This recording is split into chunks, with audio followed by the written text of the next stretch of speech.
Robin Hood and Allan a Dale. It has just been told how 3 unlucky adventures fell upon Robin Hood and Little John all in one day, bringing them sore ribs and aching bones. So next we will tell how they made up for those ill happenings by a good action that came about not without some small pain to Robin. 2 days had passed by, and somewhat of the soreness had passed away from Robin Hood's joints. Yet still, when he moved of a sudden and without thinking, pain here and there would, as it were, jog him, crying, "Thou hast a drubbing, good fellow." The day was bright and jocund, and the morning dew still lay upon the grass. Under the greenwood tree sat Robin Hood. On one side was Will Scarlet, lying at full length upon his back, gazing up into the clear sky, with hands clasped behind his head. Upon the other side sat Little John, fashioning a cudgel out of a stout crab-tree limb. Elsewhere upon the grass sat or lay many others of the band. "By the faith of my heart," quoth merry Robin, "I do bethink me that we have had no one to dine with us for this long time. Our money groweth low in the purse, for no one hath come to pay a reckoning for many a day. Now busk thee, good Stutely, and choose 3 men, and get thee gone to Fosse Way or thereabouts, and see that thou bringest someone to eat with us this evening. Meantime we'll prepare a grand feast, to do whosoever may come the greater honour. And stay, good Stutely, I would have thee take Will Scarlet with thee, for it is meet that he should become acquaint with the ways of the forest." "Now do I thank thee, good master," quoth Stutely, springing to his feet, "that thou hast chosen me for this adventure. Truly my limbs do grow slack through abiding idly here. As for 2 of my 6, I will choose Midge the miller and Arthur a Bland, for as well thou knowest, good master, they are stout fists at the quarterstaff. Is it not so, Little John?" At this all laughed but Little John and Robin, who twisted up his face. "I can speak for Midge," said he, "and likewise for my cousin Scarlet. This very blessed morn I looked at my ribs and found them as many colours as a beggar's cloak." So, having chosen 4 more stout fellows, Will Stutely and his band set forth to Fosse Way, to find whether they might not come across some rich guest to feast that day in Sherwood with Robin and his band. For all the livelong day they abided near this highway. Each man had brought with him a good store of cold meat and a bottle of stout March beer to stay his stomach till the homecoming. So when the high noontide had come, they sat them down upon the soft grass beneath a green and wide-spreading hawthorn bush, and held a hearty and jovial feast. After this, one kept watch while the others napped, for it was a still and sultry day. Thus they passed the time pleasantly enough, but no guest such as they desired showed his face in all the time that they lay hidden there. Many passed along the dusty road in the glare of the sun. Now it was a bevy of chattering damsels merrily tripping along. Now it was a plodding tinker. Now a merry shepherd lad. Now a sturdy farmer, all gazing ahead along the road, unconscious of the 7 stout fellows that lay hidden so near them. Such were the travellers along the way, but fat abbot, rich esquire, or money-laden usurer came there none. At last the sun began to sink low in the heavens. The light grew red, and the shadows long. The air grew full of silence. The birds twittered sleepily, and from afar came, faint and clear, the musical song of the milkmaid calling the kine home to the milking. Then Stutely arose from where he was lying. "A plague of such ill luck," quoth he. "Here we abided all day, and no bird worth the shooting, so to speak, hath come within reach of our bolt. Had I gone forth on an innocent errand, I had met a 12 stout priests or a score of pursy money-lenders. But it is ever thus. The dun deer are never so scarce as when one has a grey goose feather nipped betwixt the fingers. Come, lads, let us pack up and home again, say I." Accordingly the others arose, and coming forth from out the thicket they all turned their toes back again to Sherwood. After they had gone some distance, Will Stutely, who headed the party, suddenly stopped. "Hiss!" quoth he, for his ears were as sharp as those of a 5-year-old fox. "Hark, lads! Methinks I hear a sound." At this all stopped and listened with bated breath, albeit for a time they could hear nothing. their ears being duller than Stutely's. At length they heard a faint and melancholy sound, like someone in lamentation. "Ha!" quoth Will Scarlet, "this must be looked into. There is someone in distress nigh to us here." "I know not," quoth Will Stutely, shaking his head doubtfully. "Our master is ever rash about thrusting his finger into a boiling pot. But for my part, I see no use in getting ourselves into mischievous coils. Yon is a man's voice, if I mistake not, and a man should be always ready to get himself out from his own bothers." Then out spake Will Scarlet boldly, "Now out upon thee to talk upon that matter, Stutely. Stay, if thou dost list. I go to see what may be the trouble of this poor creature." "Nay," quoth Stutely, "thou dost leap so quickly thou'lt tumble into the ditch. Who said I would not go? Come along, say I." Thus saying, he led the way, the others following, till after they had gone a short distance, they came to a little opening in the woodland, whence a brook, after gurgling out from under the tangle of overhanging bushes, spread out into a broad and glassy pebbled pool. By the side of this pool, and beneath the branches of a willow, lay a youth upon his face, weeping aloud, the sound of which had first caught the quick ears of Stutely. His golden locks were tangled, his clothes were all awry, and everything about him betokened sorrow and woe. Over his head, from the branches of the osier, hung a beautiful harp of polished wood, inlaid with gold and silver in fantastic devices. Beside him lay a stout ashen bow, and 60 of fair smooth arrows. "Halloa!" shouted Will Stutely, when they had come out from the forest, out into the little open spot. "Who art thou, fellow, that thou liest there, killing all the green grass with salt water?" Hearing the voice, the stranger sprang to his feet, and, snatching up his bow and fitting a shaft, held himself in readiness for whatever ill might befall him. "Truly," said one of the yeomen, when they had seen the young stranger's face, "I do know that lad right well.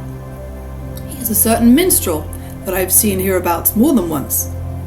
It was only a week ago I saw him skipping across the hill like a yearling doe. A fine sight he was then, with a flower at his ear and a cock's plume stuck in his cap. But now methinks our cockerel is shorn of his gay feathers." "Ha!" cried Will Stutely, coming up to the stranger. "Wipe thine eyes, man. I do hate to see a tall, stout fellow so sniving like a girl of 14 over a dead tomtit. Put down thy bow, man. We mean thee no harm." But Will Scarlet, seeing how the stranger, who had a young and boyish look, was stung by the words that Stutely had spoken, came to him and put his hand upon the youth's shoulder. "Nay, thou art in trouble, poor boy," said he kindly. "Mind not what these fellows have said.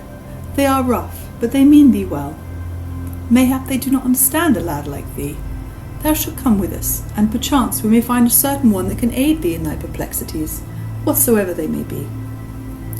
"Yea, truly, come along," said Will Stutely gruffly. "I meant thee no harm, and may mean thee some good. Take down thy singing tool from off this fair tree, and away with us." The youth did as he was bidden, with bowed head and sorrowful step, accompanied the others, walking beside Will Scarlet. So they wended their way through the forest. The bright light faded from the sky, and a glimmering grey fell over all the things. From the deeper recesses of the forest, the strange whispering sounds of night-time came to the ear. All else was silent, saving only for the rattling of their footsteps and the crisp dry leaves of the last winter. At last a ruddy glow shone before them here and there through the trees. A little farther, and they came to the open glade, now bathed in the pale moonlight. In the centre of the open crackled a great fire, throwing a red glow on all around. At the fire were roasting juicy steaks of venison, pheasants, capons, and fresh fish from the river. All the air was filled with the sweet smell of good things cooking. The little band made its way across the glade, many yeomen turning with curious looks and gazing after them, but none speaking or questioning them. So with Will Scarlet upon one side and Will Stutely upon the other, the stranger came to where Robin Hood sat on a seat of moss under the greenwood tree, with Little John standing beside him. "Good even, fair friend," said Robin Hood, rising as the others drew near. "And hast thou come to feast with me this day?"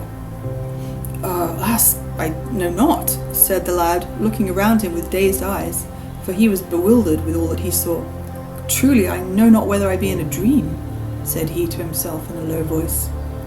Nay, marry, quoth Robin, laughing, thou art awake, as I will presently find, for a fine feast is a-cooking for thee. Thou art our honoured guest this day. Still the young stranger looked about him, as though in a dream. Presently he turned to Robin. Methinks, said he, I now know where I am and what hath befallen me. Art not thou the great Robin Hood? Thou hast hit the bull's-eye, quoth Robin, clapping him upon the shoulder. Men hereabouts do call me by that name. Since thou knowest me, thou knowest also that he who feasteth with me must pay his reckoning. I trust thou hast a full purse with thee, fair stranger.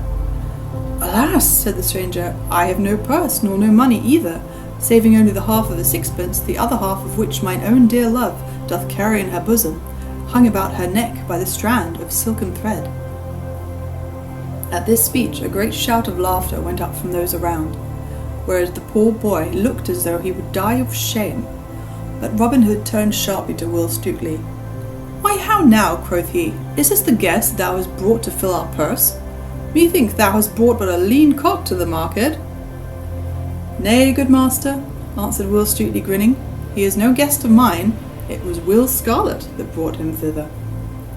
Then up spoke Will Scarlet, and told how they had found the lad in sorrow, and how he had brought him to Robin, thinking that he might perchance aid him in his trouble. Then Robin Hood turned to the youth, and, placing his hand upon the other shoulder, held him off at arm's length, scanning his face closely. A young face, quoth he in a low voice, half to himself, a kind face, a good face. 'Tis like a maiden's for purity, and withal the fairest that ever mine eyes did see. But if I may judge thee fairly by their looks, grief cometh to young as well as to old. At these words, spoken so kindly, the poor lad's eyes brimmed up with tears. Nay, nay, said Robin hastily. Cheer up, lad. I warrant thy case is not so bad that it cannot be mended. What may be thy name? Allan a Dale is my name, good master. Allan a Dale, repeated Robin, musing. Allan a Dale. It doth seem to me that the name is not altogether strange to mine ears. Yea, surely thou art the minstrel of whom we have been hearing lately, whose voice so charmeth all men. Dost thou not come from the Dale of Rotherstream, over beyond Staveley? Yea, truly, answered Allan, I do come thence. How old art thou, Allan? I am but 20 years of age. Methinks thou art over young to be perplexed with trouble, quoth Robin kindly. Then, turning to the others, he cried, Come, lads, busk ye and get our feast ready. Only thou, Will Scarlet, and thou, Little John, stay here with me. Then, when the others had gone, each man about his business, Robin turned once more to the youth. Now, lad, said he, tell us thy troubles, and speak freely. A flow of words doth ever ease the heart of sorrows. It is like opening the waste-weir when the mill dam is overfull. Come, sit thou here beside me, and speak at thine ease.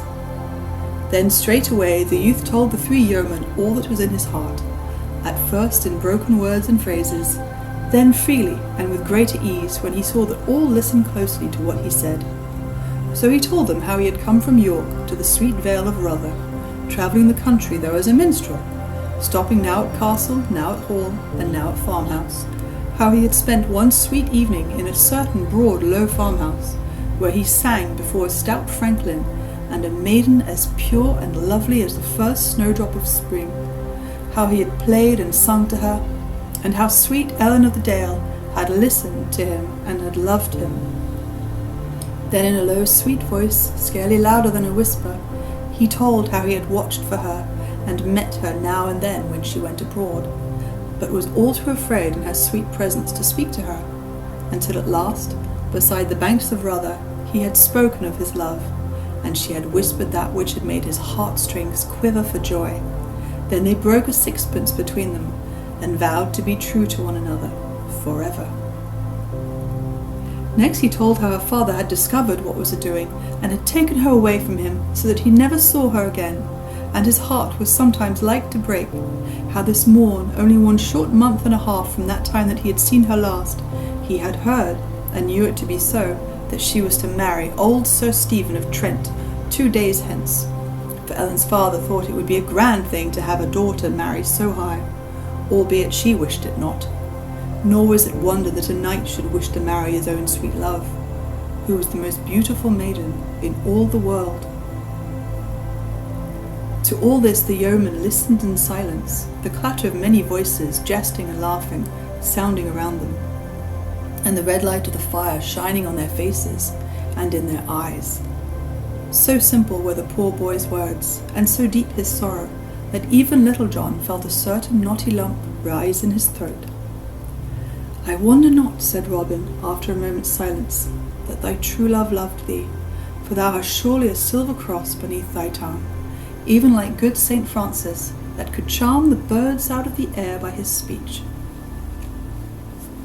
"By the breath of my body," burst forth Little John, seeking to cover his feelings with angry words, "I have a great part of a mind to go straight away and cudgel the nasty life out of the body of that same vile Sir Stephen. Marry, come up, say I, what a plague! Does an old weazen think that tender lasses are to be bought like pullets of the market day? Out upon him! Ah, but no matter, only let him look to himself." Then up spoke Will Scarlet. "Methinks it seemeth but ill done of the lass that she should so quickly change at others' bidding, more especially when it cometh to the marrying of a man as old as this same Sir Stephen. I like it not in her, Allan." "Nay," said Allan hotly, "thou dost wrong her. She is as soft and gentle as a stock-dove. I know her better than anyone in all the world. She may do her father's bidding, but if she marries Sir Stephen, her heart will break, and she will die. My own sweet dear, He stopped and shook his head, for he could say nothing further. While the others were speaking, Robin Hood had been sunk in thought. "Methinks I have a plan might fit thy case, Allan," said he. "But first, tell me, thinkest thou, lad, that thy true love hath spirit enough to marry thee, were ye together in church, the banns published, and the priest found, even were her father to say her nay?" "Ay, marry would she," cried Allan eagerly. "Then if her father be the man that I take him to be, I will undertake that he shall give you both his blessing as wedded man and wife in the place of old Sir Stephen, and upon his wedding morn. But stay, now I bethink me, there is one thing reckoned not upon, the priest. Truly those of the cloth do not love me overmuch, and when it comes to doing as I desire in such a manner, they are like as not to prove stiff-necked. As to the lesser clergy, they fear to do me a favour because of abbot or bishop." "Nay," quoth Will Scarlet, laughing, "so far as that goeth, I know of a certain friar that, couldst thou but get on the soft side of him, would do thy business, even though Pope Joan herself stood forth to ban him. He is known as the Curtal Friar of Fountain Abbey, and dwelleth in Fountain Dale." "But," quoth Robin, "Fountain Abbey is a good 100 miles from here, and we would help the lad, but we have no time to go thither and back before his true love will be married. Naught is to be gained there, coz." "Yea," quoth Will Scarlet, laughing again, "but this Fountain Abbey is not so far away as the one which thou speakest, uncle. The Fountain Abbey of which I speak is no such rich and proud place as the other, but a simple little cell, yet withal as cosy a spot as ever stout anchorite dwelled within. I know the place well, and can guide thee thither, for though it is a goodly distance, yet methinks a stout pair of legs could carry a man there and back in one day." "Then give me thy hand, Allan," cried Robin, "and let me tell thee, I swear by the bright hair of Saint Elfrida, that this time, 2 days hence, Ellen Dale shall be thy wife. I will seek this same friar of Fountain Abbey tomorrow day, and I warrant I will get upon the soft side of him, even if I have to drub one soft." At this Will Scarlet laughed again. "Be not too sure of that, good uncle," quoth he. "Nevertheless, from what I know of him, I think this Curtal Friar will gladly join two such fair lovers, more especially if there be good eating and drinking afoot thereafter." But now one of the band came to say that the feast was spread upon the grass. So Robin leading the way, the others followed to where the goodly feast was spread. Merry was the meal. Jest and story passed freely, and all laughed till the forest rang again. Allan laughed with the rest, for his cheeks were flushed with the hope that Robin Hood had given him. At last the feast was done, and Robin Hood turned to Allan, who sat beside him. "Now, Allan," quoth he, "so much has been said of thy singing that we would fain have a taste of thy skill ourselves. Canst thou not give us something?" "Surely," answered Allan readily, for he was no third-rate songster that must be asked again and again, but said yes or no at the first bidding. So, taking up his harp, he ran his fingers lightly over the sweetly sounding strings, and all was hushed about the cloth. Then, backing his voice with sweet music on his harp, he sang May Ellen's Wedding, giving an account of how she was beloved by a fairy prince who took her to his own home. May Ellen sat beneath a thorn, and in a shower around the blossoms fell at every breeze like snow upon the ground, and in a lime tree near was heard the sweet song of a strange wild bird. O sweet, sweet, sweet, O piercing sweet, O lingering sweet the strain. May Ellen's heart within her breast stood still with blissful pain, and so with listening upturned face she sat as dead in that fair place. Come down from out the blossoms, bird, come down from out the tree, and on my heart I'll let thee lie, and love thee tenderly. Thus cried May Ellen, soft and low, from where the hawthorn shed its snow. Down dropped the bird on quivering wing from out the blossoming tree, and nestled in her snowy breast, my love, cried she. Then straightway home, mid sun and flower, she bare him to her own sweet bower. The day hath passed to mellow night, the moon floats over the lea, and in its solemn pallid light a youth stands silently, a youth of beauty strange and rare, within May Ellen's bower there. He stood where o'er the pavement cold the glimmering moonbeams lay. May Ellen gazed with wide scared eyes, nor could she turn away. For as in mystic dreams we see, as spirit stood he silently. All in a low and breathless voice, Whence cometh thou? said she. Art thou the creature of a dream, or a vision that I see? Then soft spake he, as night winds shiver through straining reeds beside the river. I came, a bird, on feathered wing, from distant fairyland, where murmuring waters softly sing upon the golden strand, where sweet trees are forever green, and there my mother is the queen.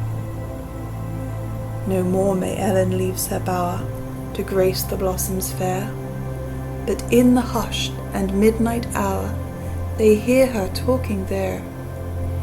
Or when the moon is shining white, they hear her singing through the night. O don thy silks and jewels fine, May Ellen's mother said, for hither comes the Lord of Lyne, and thou this lord must wed. May Ellen said, It may not be, he ne'er shall find his wife in me. Up spoke her brother, dark and grim, Now by the bright blue sky, and yet a day hath gone for him, thy wicked bird shall die. For he hath wrought thee bitter harm by some strange art or cunning charm. Then with a sad and mournful song away the bird did fly, and o'er the castle eaves and through the grey and windy sky. Come forth, then cried the brother grim, why dost thou gaze so after him? It is May Ellen's wedding day, the sky is blue and fair, and many a lord and lady gay in church are gathered there. The bridegroom was Sir Hugh the Bold, all clad in silk and cloth of gold. In came the bride in samite white, with a white wreath in her head. Her eyes were fixed with a glassy look, her face was as the dead. And when she stood among the throng, she sang a wild and wondrous song. There came a strange and rushing sound, like the coming wind doth bring, and in the open windows shot 9 swans on whistling wing, and high above the heads they flew, in gleaming fight the darkness through. Around May Ellen's head they flew, in wide and windy flight, and 3 times round the circle drew, the guests shrank in affright. And the priest beside the altar there did cross himself with muttered prayer. But the 3rd time they flew around, fair Ellen straight was gone, and in her place upon the ground there stood a snow-white swan. Then with a wild and lovely song it joined the swift and winged throng. There's ancient men at weddings been for 60 years and more, but such a wondrous wedding day they never saw before. But none could check and none could stay the swans that bore the bride away. Not a sound broke the stillness when Allan a Dale had done, but all sat gazing at the handsome singer, for so sweet was his voice and the music that each man sat with bated breath, lest 1 drop more should come and he should lose it. By my faith and my troth, quoth Robin at last, drawing a deep breath, lad, thou must not leave our company, Allan. Wilt thou not stay with us here in the sweet green forest? Truly, I do feel my heart go out toward thee with great love. Then Allan took Robin's hand and kissed it. I will stay with thee always, dear master, said he, for never have I known such kindness as thou hast shown me this day. Then Will Scarlet stretched forth his hand and shook Allan's in token of fellowship, as did Little John likewise, and thus the famous Allan a Dale became one of Robin Hood's band.